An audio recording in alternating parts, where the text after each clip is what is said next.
la reforma neoliberal retrógrada, que nosotros las comunidades indígenas estamos al pendiente de los maestros y del normalismo, como lo hemos hecho en Michoacán, resguardando y apoyando a los jóvenes de las escuelas normales.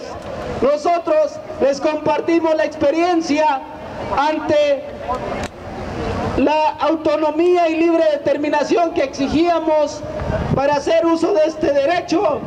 Tuvimos que llevar nuestro caso a instancias de organismos internacionales.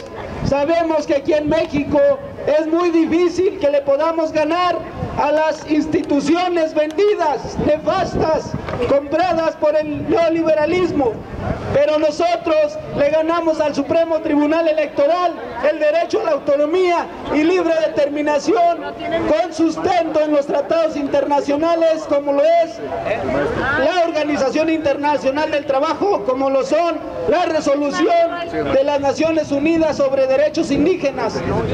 Creemos que es posible, como lo ha demostrado Atenco, como lo hemos demostrado en Cherán, echar atrás un decreto presidencial, ni un paso atrás hasta tumbar la reforma neoliberal.